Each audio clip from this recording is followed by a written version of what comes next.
আমি এই মুহূর্তে দাঁড়িয়ে রয়েছি সুকানী সীমান্তে। এই সীমান্তের করতো এবং শাও নদীর যে মিলনস্থল, সেখানে আজ মানিক হোসেন নামে এক যুবকের মরদেহ উদ্ধার করেছে পুলিশ। এখন পর্যন্ত কিন্তু মরদেহটি এখানেই পড়ে রয়েছে।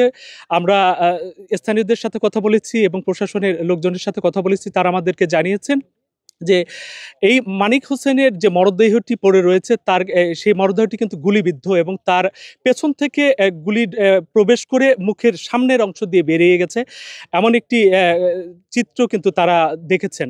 তো এখন মরদেহের সুরতহালের কার্যক্রম করছে পুলিশ এবং মরদেহটি উদ্ধার করে ময়নাতদন্তে প্রেরণ করা হবে বলে তারা আমাদেরকে জানিয়েছে। তাই পানিতে ভাসতেছি, তা দেখা গেল তার পিছনে সে গুলি খেয়েছে। পিছনে গুলি খাওয়ার পরে শেষ মুখের সামন দিয়ে চোখ দিয়ে বাহির হয়ে চলে গেছে গুলি।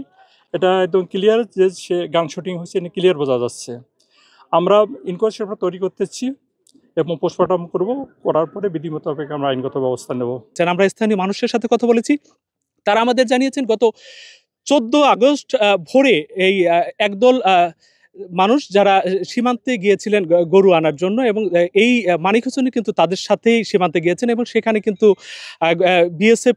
বিএসএফ তাদের লক্ষ্য করে গুলি ছুঁড়েছে বলে তারা আমাদেরকে জানিয়েছেন এবং সেই গুলিতেই এই মানিক হোসেনের মৃত্যু হয়েছে বলে স্থানীয়রা প্রাথমিকভাবে আমাদেরকে নিশ্চিত করেছেন। আর তার পাশাপাশি জানিয়ে রেখে এখনও স্থানীয়দের সাথে আমরা কথা বলেছি, তারা আমাদেরকে জানিয়েছেন এখনো আরো ৩ জন ব্যক্তি নিখোঁজ রয়েছেন, যারা ভারতের বিএসএফ এর কাছে আটক আছেন বলে তারা ধারণা করছেন। যদিও আমরা এই মুহূর্তে খবর পেয়েছি যে বিজিবির কাছে একজনকে হস্তান্তর করেছে বিএসএফ। আর এই মুহূর্তে কিন্তু যেখানে মরদেহটি পড়ে রয়েছে তার আশপাশে কিন্তু মানুষজন ভিড় করছেন, লোকজন এখানে উৎসুক মানুষ ভিড় করছেন।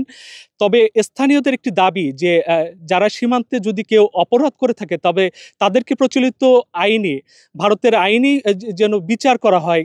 তবে এই নির্বিচারে যে গুলি, সেটি কিন্তু তারা প্রতিবাদ জানিয়েছেন। তো আমার কাছে এই ছিল সীমান্ত হত্যার সার্বিক চিত্র।